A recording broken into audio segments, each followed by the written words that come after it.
Bueno, vamos a iniciar el cuarto día de conferencias de la Semana del Museo que llevamos a cabo aquí desde el pasado lunes, y como siempre, antes de presentar a nuestro conferenciante de hoy, damos las gracias a todos ustedes por acompañarnos, y también queremos agradecer a la Consejería de Turismo, en especial a la Dirección General de Turismo, el apoyo que hemos recibido de ellos. Y bueno, vamos a presentar al conferenciante, que muchos de ellos, de ustedes, le conocen, Juan Francisco Quevedo, vecino de nuestro municipio, y que nos va a hablar sobre una visión literaria e histórica sobre los ingenios de fundición de la Cavada. Juan Francisco Quevedo, escritor cántabro nacido en México en el año 59, es en la Cavada, pueblo natal de toda su familia, donde aprenderá sus primeras letras. Más tarde se trasladará a Santander, donde cursará estudios de bachiller en el Colegio de los Agustinos. A los 17 años iniciará su carrera universitaria en Santiago, licenciándose en farmacia. Desde hace más de 30 años ejerce su profesión como farmacéutico o boticario, como también a él le gusta decir rural, en Bielva, en el Valle de Herrerías. Publicó su primera novela, Ana, en el mes de julio, Bogodón Ediciones, en el año 2014, una novela de corte generacional, muy recomendable, por cierto. Se desenvuelve en el Santander de la Transición, con el drama de la heroína como telón de fondo. Querida princesa será su segunda obra en el año 2016. Tiene un desarrollo histórico a lo largo de gran parte del siglo XIX, y la trama se escenificará en el Santander del comercio colonial, en el Madrid del romanticismo y en la Cavada de la industria textil. Posteriormente se acercó de nuevo al mundo editorial en el año 2017 a través de un libro de poemas, El Sedal del Olvido, donde los versos fluyen a través del mapa sentimental del autor con una gran variedad estroférica. A comienzos del 18 ha publicado la biografía del periodista e historiador santanderino José Simón Cabarga, donde hace un recorrido paralelo por la vida del biografiado y el desarrollo urbanístico de Santander. En mayo del 18 ha publicado un ensayo que lleva por título Pensamiento, Palabra y Poesía, donde teoriza sobre la creación poética de una manera didáctica. En los años 17 y 18 ha colaborado en diversas publicaciones impresas, revistas y libros, como el titulado Los Muertos, antología comentada. Sus poemas han aparecido en revistas como Cuadernos de Humo y Absenta. En la revista Leña al Mono ha colaborado con un artículo de crítica literaria. Asimismo ha impartido conferencias de carácter histórico, como la pronunciada en abril del 17 en la Biblioteca Central de Cantabria, sobre la construcción de su novela Querida princesa. Es colaborador habitual en prensa, donde publica crónicas y artículos de carácter literario. El último le tenemos en el diario Alerta de hoy mismo, y mantiene un blog abierto de carácter literario desde el año 2012. Este es Juan Francisco Quevedo, el conferenciante de hoy, y al cual le damos la bienvenida y le agradecemos muchísimo su presencia.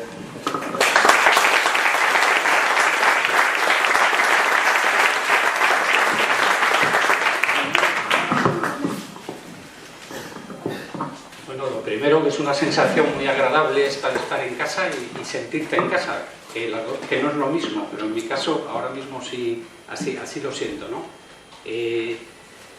Buenas tardes a todos. Para mí es un placer participar en este ciclo de conferencias que organiza el museo anualmente en estas fechas. Muchas gracias a su presidente, Ángel Cuadrado, por su invitación, y a todos, no sé si decir ustedes o vosotros, vosotros yo creo, por asistir. Como bien dice el título, intentaré hacer un recorrido literario en torno a una pequeña parte de la historia de estas reales fábricas. Esta conferencia, os adelanto que se sustenta en alguna de las páginas de un libro, aún inédito, que he escrito acerca de la historia de la fundición. Entonces, libro y conferencia, por supuesto, beben de la multitud de artículos, libros y trabajos que se han publicado en relación al tema que nos ocupa, ¿no? De entre todos ellos, y por no hacer la lista demasiado prolija, quiero rendir un justo y merecido homenaje a José Alcalá Zamora y Queipo de Llano, por su magnífica obra. Yo creo que una especie de Biblia para aquellos que nos hemos acercado a conocer esta parte de nuestra historia, ¿no? Pero como bien sabemos los poetas, y José Alcalá Zamora, por cierto, es uno de los sonetistas contemporáneos más reconocidos, nunca está todo contado y siempre está todo por contar. ya que no solo son los fríos datos importantes y definitivos los que conforman la historia, sino también la manera de relatarlos y la implicación humana y literaria que se adhiere a ellos. Durante los siglos XVI y XVII, la demanda de armamento de gran calibre por parte de la flota de guerra de la nación había aumentado sustancialmente, ya que se había comenzado a sustituir las viejas, pequeñas y pobremente armadas galeras por los nuevos y grandes galeones, mucho mejor preparados que las primitivas embarcaciones para surcar e imponer su ley en el Atlántico, donde tan importante era proteger y salvaguardar las rutas comerciales con las Indias. Mientras que las galeras podían llevar a bordo 5 cañones, en el mejor de los casos los galeones portaban en sus entrañas al menos tres veces más, ¿no? La potencia artillera de una sola de estas embarcaciones era muy superior a la que podían desarrollar las galeras. Estaba claro que las viejas embarcaciones, que durante siglos impusieron su ley en el Mediterráneo y en las costas europeas, no tardarían en convertirse en una página más en los libros de historia naval. La fundición de cañones de hierro colado para abastecer la importante demanda existente empezaba a ser una prioridad perentoria para el Estado español, salvo que quisiera ceder su dominio en los mares a otras potencias, lo que en la práctica de no imponer su ley en el océano equivaldría a perder una gran parte de su imperio colonial a favor de las nuevas potencias emergentes, fundamentalmente Inglaterra. El mayor inconveniente que existía era que mientras que las grandes naciones europeas ya habían desarrollado las técnicas de fundición de hierro colado, en España se seguía utilizando y fabricando artillería en bronce, con el retraso que suponía con respecto al resto. En este contexto internacional se produjeron los primeros movimientos con el fin de intentar renovar la industria del hierro en España, centrada hasta el momento en las viejas ferrerías, incapacitadas técnicamente para alcanzar la temperatura de fusión del metal y, por tanto, para fabricar hierro colado. De tal manera que sería imposible cubrir los pedidos armamentísticos de la renovada Armada Española.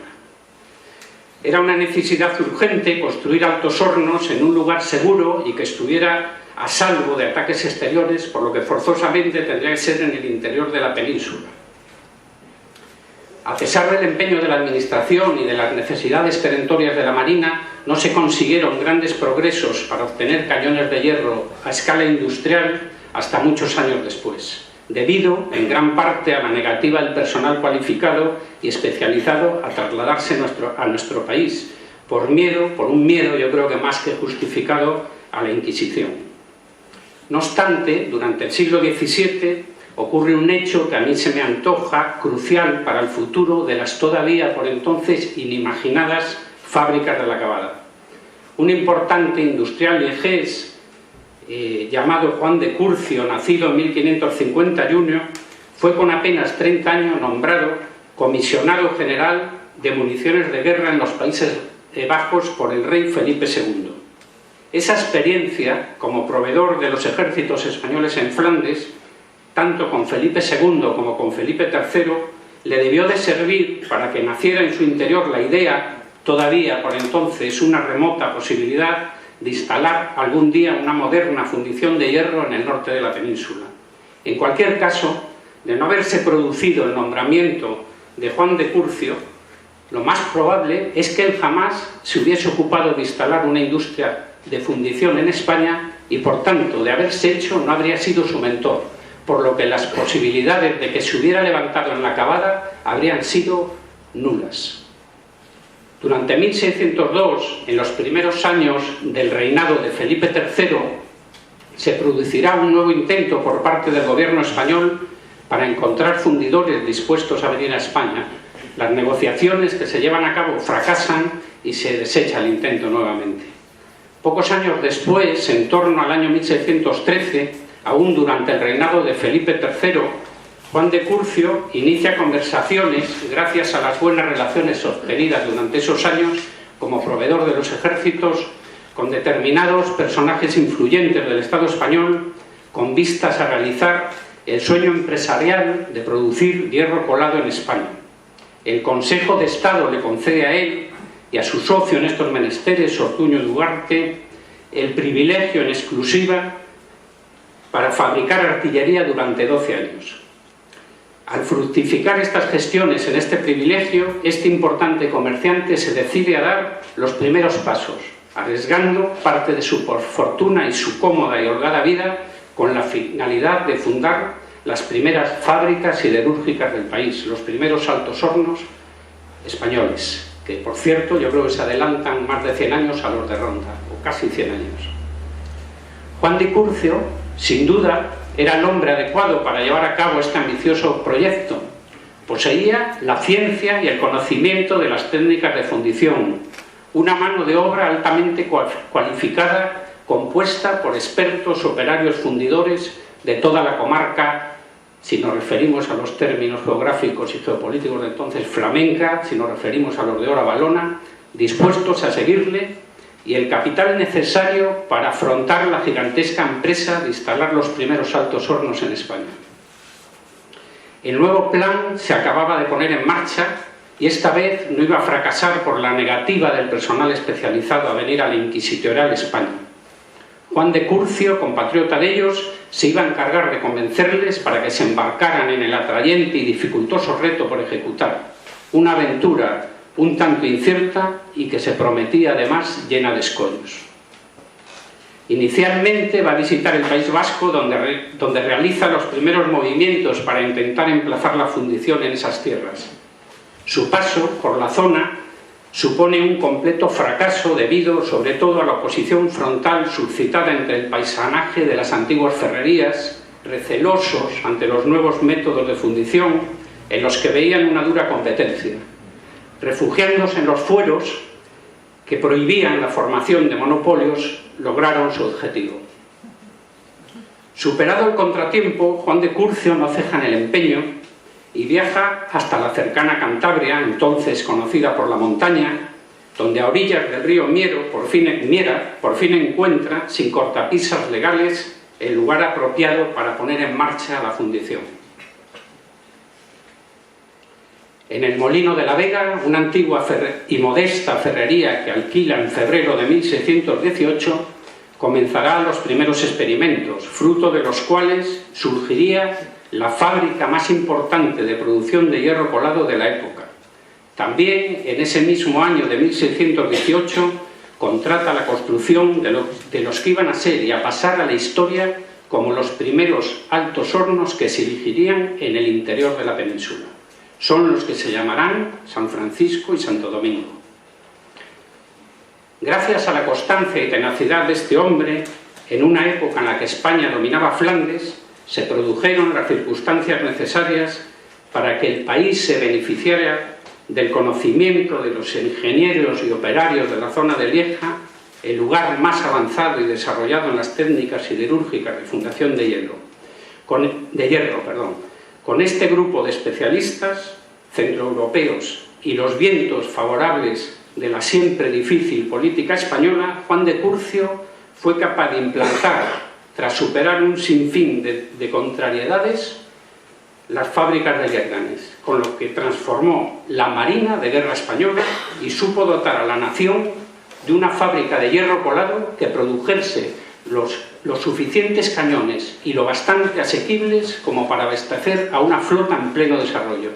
Para darnos cuenta de la importancia que tuvo la creación de los ingenios de la cava de Yerganes, basta decir que en el año 1646, apenas 20 años después de su fundación, la Armada española disponía ya de 1058 cañones de hierro y tan solo 275 de bronce.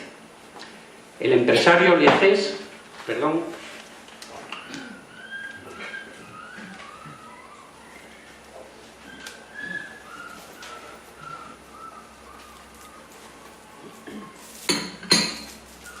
El empresario liegés no eligió al azar la ubicación de la nueva fundición.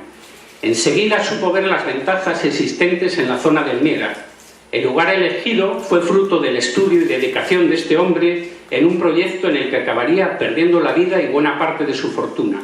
Vio en el río Miera un río con caudal suficiente durante gran parte del año para hacer girar las ruedas que accionaban los gigantescos fuelles o barquines que insuflaban aire al horno.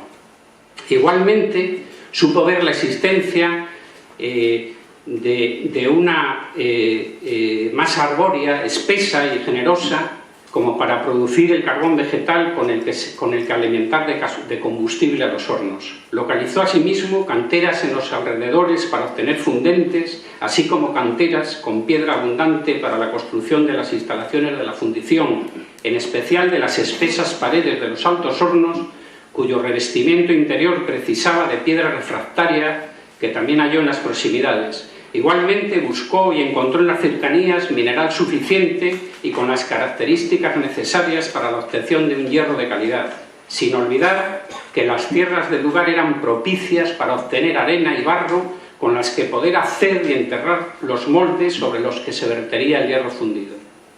Por último, tuvo en cuenta la proximidad de las fábricas a los puertos de embarque, a la bahía santanderina, con el fin de hacer llegar con facilidad el material producido en las mismas a sus destinos. Asimismo, no es desdeñable suponer que se hubiese fijado en que en esa zona del Miera estaban dos rutas de tránsito tradicionales, las que se dirigían hacia la meseta castellana por los caminos reales, tanto de Alisas como de Lunada. El caso es que en los contornos de Lérganes y la Cavada, junto al río Miera, se aunaban estas características que desde luego no debieron pasar desapercibidas a los ojos del viejo comerciante industrial. Por todos estos factores consideró la idoneidad del lugar para llevar a cabo una de las empresas más ambiciosas de la época. En esos primeros años de puesta en contacto con el terreno y de puesta en marcha del proyecto, se dedicó a buscar canteras, minas, a hacer ensayos con carbón, así como a realizar diversas pruebas de fundición, un sinfín de gestiones y todo tipo de experimentos. Al fin, y tras reclamar a Madrid que se le confirmaran los privilegios que le habían prometido, sus gestiones fructificaron y por cédula real del 9 de julio de 1622, reinando ya Felipe IV, se accede a las pretensiones del empresario Legés, otorgándole el monopolio de la fabricación de hierro colado en la península por espacio de 15 años.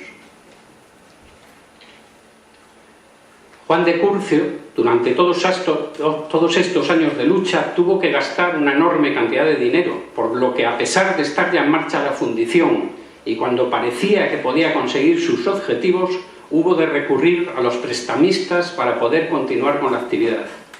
A partir de 1627 se endeuda gravemente, incluso llegando a ceder sus derechos de explotación sobre las fábricas a un grupo de acreedores que, a su muerte, acaecida en Lérganes el 12 de julio de 1628, se va a hacer cargo de las mismas.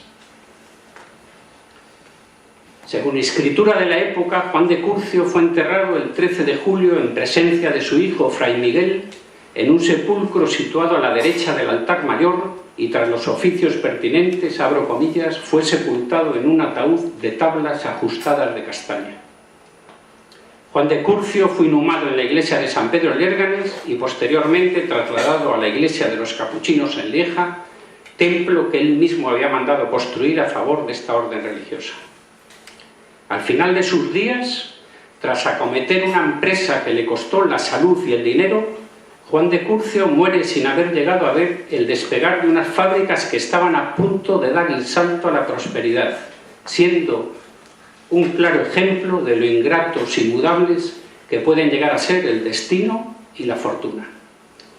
Pero, como decía al inicio, la historia de estas fábricas no solo la componen los datos y las circunstancias históricas, sino que en gran parte está conformada por la dedicación e implicación de unos hombres y mujeres que la hicieron pervivir a lo largo de los siglos, dejando con su sudor, con su sangre y con sus vidas una huella indeleble.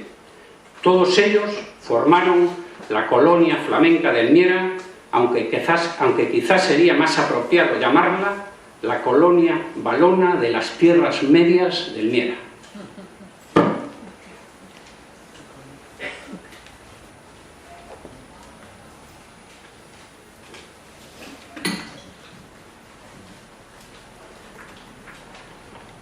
No fue hasta 1616 cuando fructificaron los intentos de la monarquía española para traer personal cualificado de las provincias flamencas.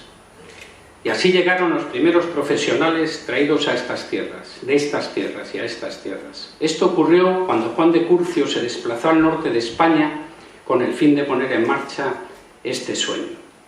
Tras unas primeras gestiones administrativas y después de encontrar el emplazamiento definitivo, primeramente se va a desplazar con especialistas en la construcción de hornos, así como con fundidores, molderos y todo tipo de expertos procedentes de Lieja y de Flandes, de las provincias flamencas, como en aquel contexto geopolítico del siglo XVII, para comenzar los ensayos y los trabajos iniciales para poner en marcha la nueva factoría.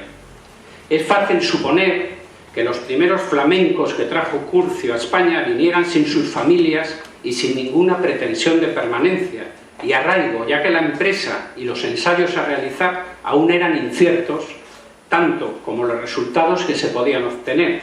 De hecho, y para corroborar lo que dicta el sentido común, se tiene constancia de que no existe un solo registro matrimonial nuevo ni un solo bautizo hasta muchos años después.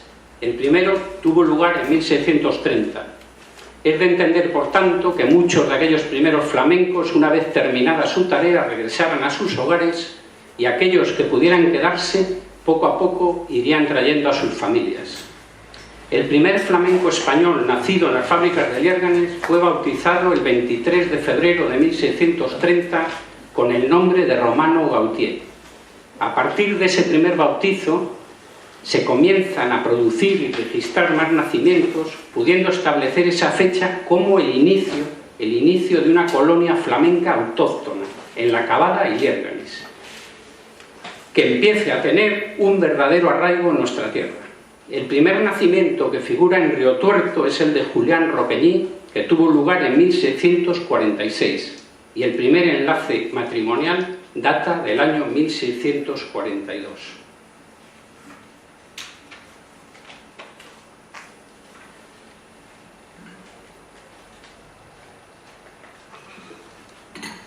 A la hora de referirnos a la procedencia de estos flamencos llegados a las tierras medias del Miera, hay que tener en cuenta el contexto geopolítico de la época, por lo que al referirnos a su procedencia flamenca, hacemos mención a las provincias españolas que así se denominaban y que abarcaban un vasto territorio, incluyendo la actual Bélgica, Luxemburgo, los Países Bajos y una parte de Francia.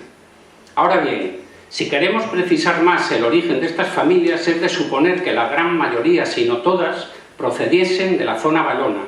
Este razonamiento se sustenta no solo en la patria chica del mentor de la fundición, Juan de Curcio, que es de Lieja, sino también en la forma de los hornos realizados en la Cavada de Liérganes, que según González Azaloa, tal como me hizo ver Roberto Lavín hace poco, eran, abro comillas, moles inmensas de cantería al modo de una pirámide cuadrangular truncada, y añadía que era de característica valón. El origen de los valones es de estirpe céltica, belgas galos, y tienen como idioma un dialecto procedente del antiguo francés con importantes aportes germánicos. No debemos olvidar, y esto es muy importante, que la línea de separación lingüística germánica y románica atraviesa la actual Bélgica de este a oeste, separando la región flamenca de la valona. Sabido es, asimismo, que la religión profesada por los flamencos desplazados a España era la católica, lo cual no hace sino redundar en la procedencia valona de estas familias. De no haber sido de esta manera, a los problemas que hubieron de enfrentarse se hubiera añadido, y no era una cuestión baladí, el de la Santa Inquisición. Por todo lo expuesto parece claro el origen valón de los flamencos que llegaron a la Cavada y a Liérganes. Conviene recordar que a finales del siglo XV toda la zona flamenca tenía como religión la católica. Este panorama cambió radicalmente por el avance experimentado en Europa por los protestantes, que no tardó en sacudir a estas tierras y ser el origen de la Guerra de Flandes o Guerra de los 80 años, que acabaría con la independencia del Reino de España de lo que hoy se conoce como Países Bajos.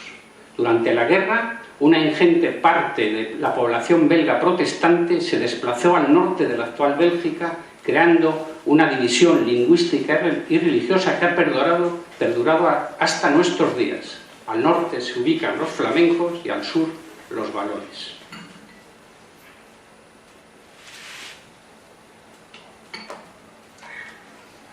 Los propietarios de las fábricas de la Cavada y de Liérgenes pronto se darán cuenta de la urgente necesidad de aumentar el personal trabajador ante la imposibilidad de enseñar los nuevos oficios a los nativos, que desde sus inicios son hostiles y reacios a los nuevos ingenios. En junio de 1624, Juan de Curcio, por autorización real, encarga a su hijo, que residía en Lieja a cargo de los negocios familiares, que reclutase y enviase a España un nuevo grupo de oficiales fundidores flamencos. Con estos nuevos operarios y aquellos que suponemos se fueron incorporando de forma gradual, se constituirá el grupo humano que con sus descendientes serán el alma de la factoría a lo largo de sus 200 años de historia.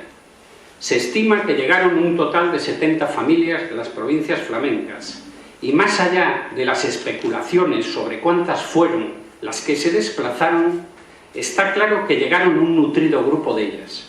Este número de 70 se deduce de un memorial que suscribe Jorge de Bande en 1740.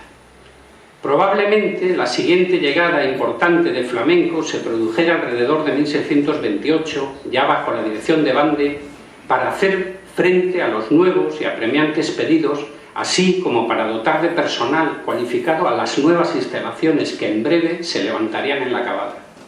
Posteriormente, en 1643, habrá una falta de personal verdaderamente acuciante, hasta el extremo de que el Consejo de Estado manda una misiva al gobernador de los Países Bajos para que, abro comillas, vengan cuanto antes estos oficiales que se han pedido. Con esta última llegada, el núcleo fuerte de la colonia flamenca de Elmira se acababa de consolidar. Ahora bien, en 1679, y por las mismas razones que anteriormente hemos expuesto, la imposibilidad de enseñar el oficio a los naturales de la tierra, fue necesario incorporar nuevos técnicos flamencos a la fundición. Probablemente esta sí que fuera la última llegada de gente de las provincias flamencas, al menos de manera conjunta. Nunca fue fácil la vida para estos hombres y mujeres venidos de tan lejos. No hay que olvidar que perdieron su arraigo natural, tanto el familiar como el que les sujetaba la tierra en la que nacieron. Todo quedó atrás: sus hogares, sus familias, sus amigos y su patria. Y a ese dolor hubieron de sumar la llegada a unas tierras de las que ignoraban su idioma, ya que lo lógico es que hablaran francés y ovalón, su cultura y sus costumbres. Ese desconocimiento absoluto del castellano les causó continuos y graves problemas de comunicación y, por añadidura, de integración. No fueron bien recibidos desde el principio. Se les veía probablemente con recelo y, debido a la ignorancia de la época, no se les sentía como integrantes del mismo grupo religioso, pese a serlo, y mucho. Además, a esa desconfianza casi natural ante lo desconocido, quizás se uniera un sentimiento de superioridad ante unos extranjeros a los que veían de una clase inferior, y más en estas tierras donde el 90% de sus pobladores se tenían por hidalgos y, por tanto, aún en la pobreza se tenían por nobles. Desde luego, la discriminación a la que se vieron abocados tuvo que ser traumática y dolorosa. Y para colmo, la prohibición de ejercer a los naturales de estas tierras lo que consideraban y era un derecho tradicional y ancestral, el aprovechamiento de la madera de los montes pertenecientes a su entorno, hizo que centraran su frustración en los más débiles de la cadena, en esas familias flamencas a las que culpaban de su desgracia. Era mucho más fácil, desde luego, volcar su frustración sobre estos indefensos extranjeros que sobre las autoridades que regulaban el uso casi exclusivo de la madera para fabricar carbón vegetal.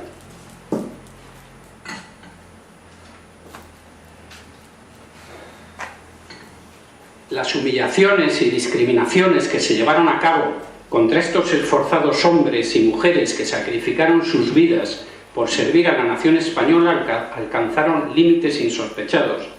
Provocaron entre los nuevos pobladores quejas continuas inducidas por, abro comillas, el odio y la mala voluntad que les profesan los vecinos y naturales de aquellos pueblos. Ese odio y ese desprecio llegó a reflejarse hasta en las actas bautismales, tal y como vemos, a modo de ejemplo, en esta de 1637, digo yo, el ver, intuyo que será el párroco, el ver de Francisco de Eras, que hoy, 6 de octubre de 1637, bauticé a Tirona, flamenca, hija de, y viene con una anotación al margen, fla. Es decir, no se tenía la consideración tan siquiera de citar a sus progenitores, eran simple y sencillamente fla, o sea, flamencos. De la incomprensión idiomática existente entre nativos y flamencos surgirá la transformación precisamente de estos apellidos originales que llevará a inscribirlos y anotarlos de diferentes maneras, dando lugar a vocablos derivados de los primitivos. Y al tratarse de flamencos, a los que no se tenía en consideración alguna, no hacían el menor esfuerzo por conservar e intentar entender las grafías de sus nombres y apellidos originales. Así que les quitaron al modificarlos en su transcripción hasta eso, sus nombres verdaderos. Pongamos simplemente como ejemplo uno de los muchos que pueden encontrar, el apellido original Guatí, derivó entre otros muchos a Guatí o Guate.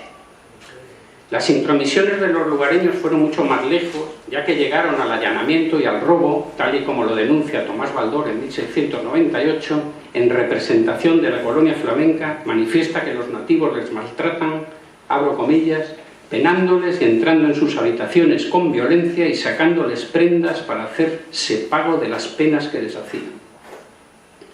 De estos tiempos se hace palmaria la negativa de los naturales a mezclarse entre los flamencos.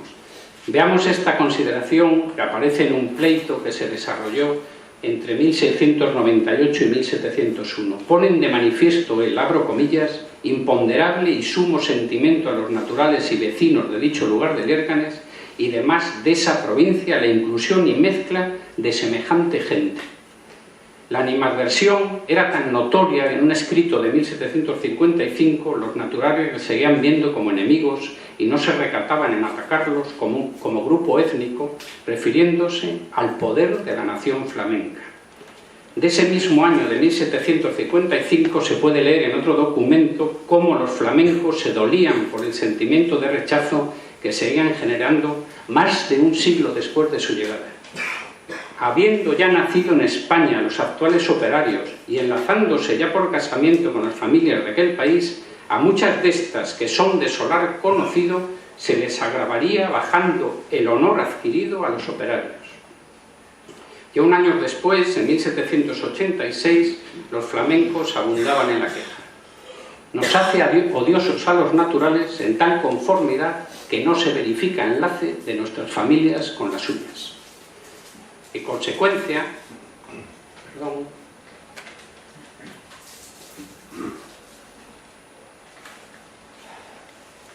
y dada la dificultad existente para que se oficiasen matrimonios mixtos ante el rechazo sufrido, los nuevos pobladores se vieron obligados a una endogamia forzosa y forzada. Es por ello que aún a día de hoy no se extraña ver cómo muchos de sus descendientes conservan los rasgos característicos de su origen centroeuropeo. El caso es que para evitar o paliar estas vejaciones y humillaciones en la medida de lo posible, se emprendieron diferentes acciones legales por parte de las autoridades, que estaban, como es lógico, muy interesadas, sobre todo al principio, en que no se produjese un retorno hacia los lugares de origen y se diese al traste con la fundición. En ese esfuerzo por protegerles de la ojeriza de los naturales del lugar, en 1650 Felipe IV les eximió de concurrir a la jurisdicción ordinaria con un fuero especial, ¿no? Se les había otorgado el fuero de artillería. No voy a leerlo porque sería demasiado, pero bueno, en resumidas cuentas, que pasaban a estar, les eximía de estar bajo la jurisdicción ordinaria. Y decían, se les debía hacer todo el buen pasaje y comodidad que se pudiere por ser conveniente en España la fábrica de esta artillería. Además, decía el rey que todas las causas criminales que hubiere y se causasen por delitos que hubiesen cometido o cometieren, por graves que sean, haya de conocer y conozca el capitán general de la artillería.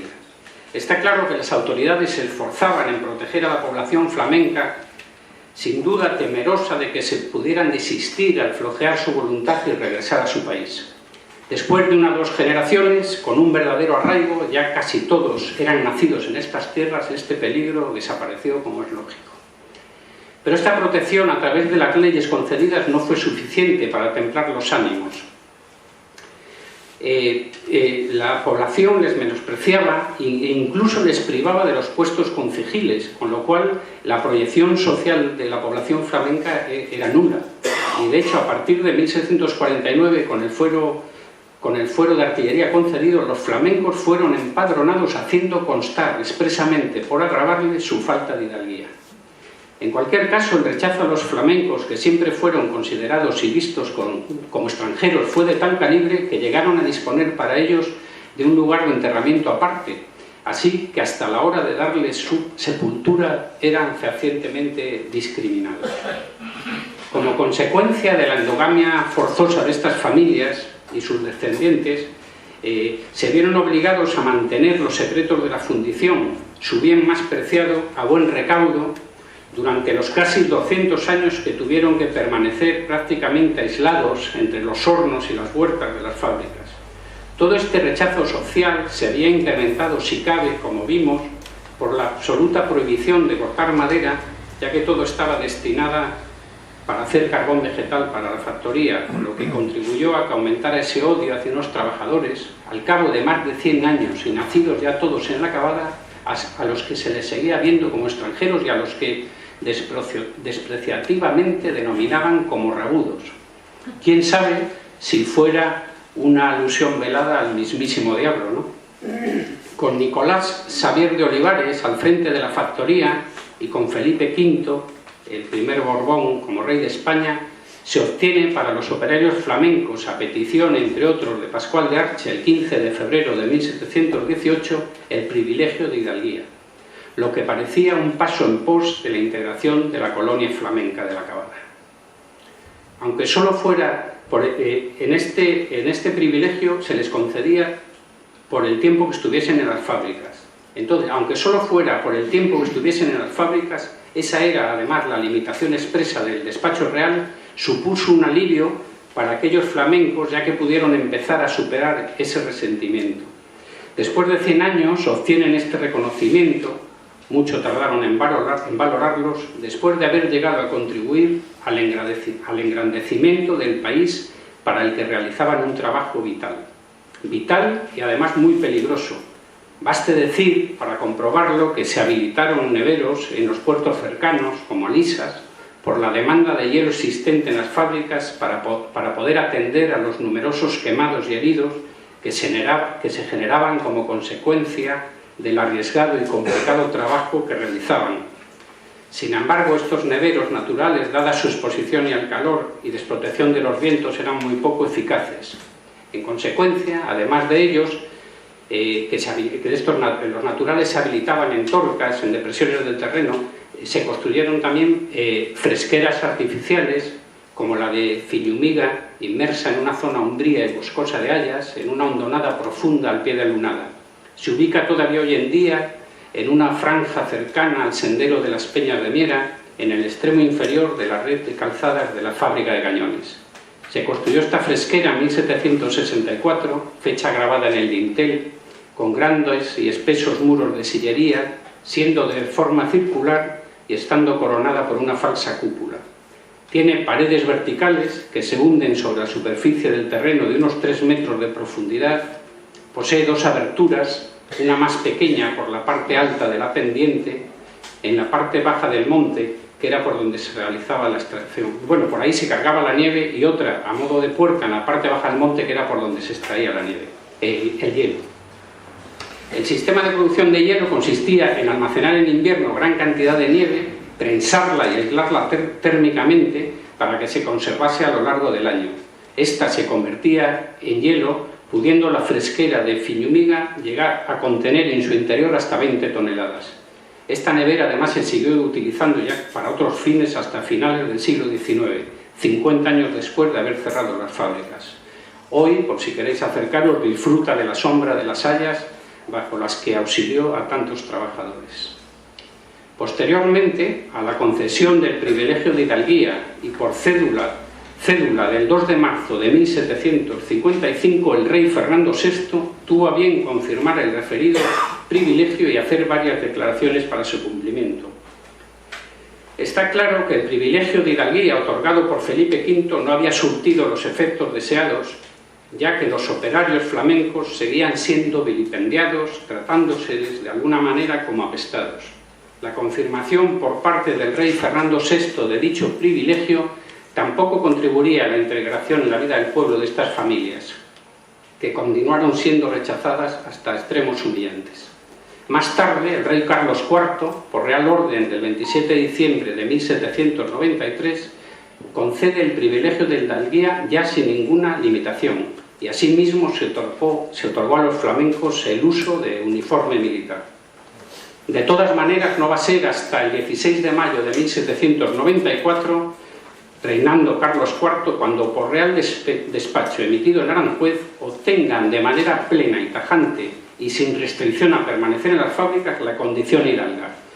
Los descendientes, abro comillas, de los insinuados Pascual de Arche, etc., y demás operarios de las referidas fábricas originarios de Flandes, varones y hembras, por línea recta, gocéis y gocen los vuestros hijos y descendientes, así en Lérganes y en La Cabada, como en cualesquiera ciudades, villas y lugares de estos mis reinos y señoríos, donde vivierais y residierais, de todos los arbitrios, honras, franquicias y libertades, preeminencias y prerrogativas, que según leyes y costumbres de estos dichos mis reinos y señoríos, gocen, pueden y deben gozar los demás hijosdalgos de ellos, sin la expresada limitación de permanecer en dichas fábricas.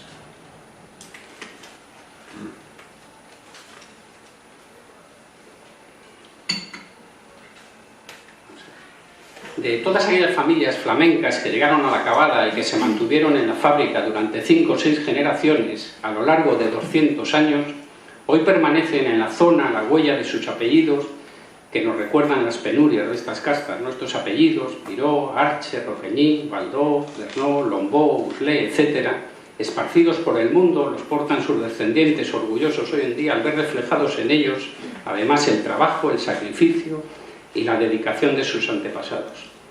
Es de imaginar que la segunda generación de estos flamencos llegados a La Cabada y Lérganes ya fuera bilingüe, ya que habría heredado, como es lógico, por un lado el idioma materno con el que se comunicaban con sus padres y habría adoptado la lengua de su nuevo país.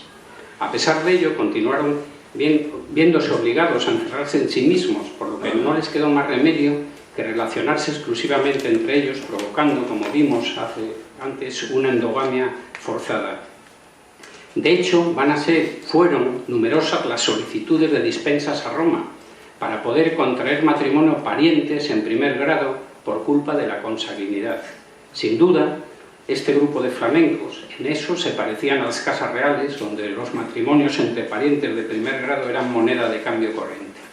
En el caso de los operarios flamencos, era el propio patrón, temeroso de ver disminuir a la mano de obra especializada, quien se hacía cargo de los gastos que conllevaban las dispensas. Había que proteger la continuidad de la Real Fábrica, asegurando la descendencia de sus operarios.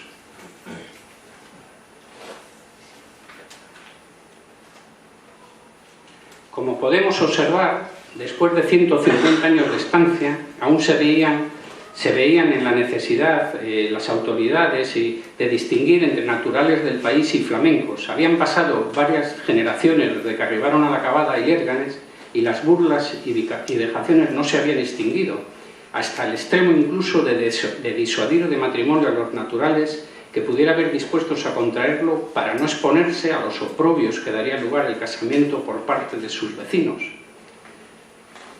Abro comillas, por manera que aunque estos no tuvieran con los suplicantes la versión que manifiestan, no sería extraño que aunque se les proporcionase alguna boda con hija natural del país, dejaran de hacerla por no oír los oprobios que dicen en la Iglesia al tiempo de las proclamas. La guerra de la independencia va a suponer un cambio cualitativo absoluto que va a llevar a la colonia flamenca de La Cabada a una integración social plena.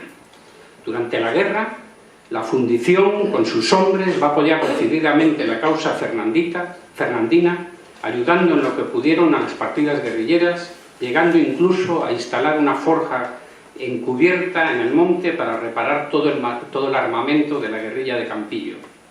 A la falda de Peñarrocías acudieron los 3 mejores maestros que había en la fundición, y los 3 flamencos, Enrique Maidí, Juan Sar y Pedro Baldor. En un informe fechado el 25 de septiembre de 1815 se da cuenta de lo acontecido durante la guerra en los contornos y se alude a la forja clandestina.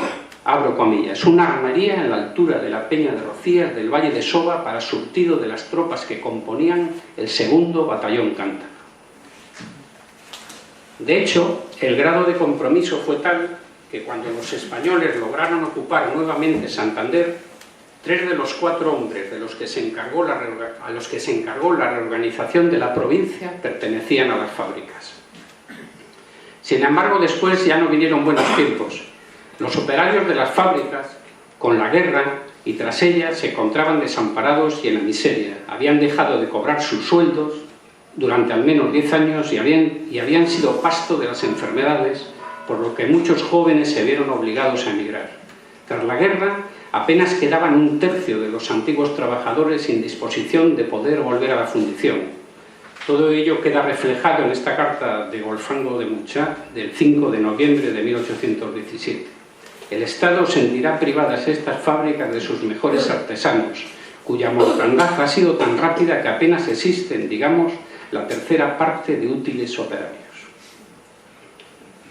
Previamente, y como constatación del deterioro del capital humano, autor de la fundación desde su puesta en marcha a principios del siglo XVII, el 16 de junio de 1814, un grupo de veteranos operarios advertían del peligro de que sus conocimientos no pudieran transmitirse, con el temor añadido a que se perdiera este importante bagaje cultural heredado de sus antepasados, del que además se sentían depositarios y a la vez obligados a trasladar a sus descendientes.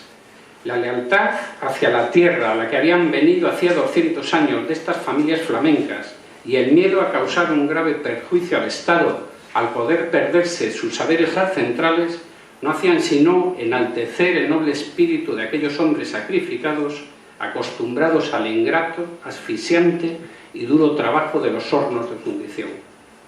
Y así decían, abro comillas, ningún joven puede aprender nada y es muy fácil que se oscurezca lo que 192 años hace se había adelantado progresivamente por sus antecedores y por los exponentes mismos para encontrar el grado medio del hierro colado, resistente a los impulsos de la pólvora, así como el de las molderías, pues todo se hallaba en el mejor estado hasta la invasión de los enemigos. Para estas fechas la integración de la colonia flamenca, como os decía, ya es absoluta y plena. No obstante, en el año, a pesar de todo, seguían ejerciendo la mayor parte de las labores todavía los flamencos en aquellos años. En el año 1799, las tareas exclusivas de fundición estaban en manos flamencas, y baste decir que en ese año más del 80% de esas labores seguían ejerciéndose por ellos.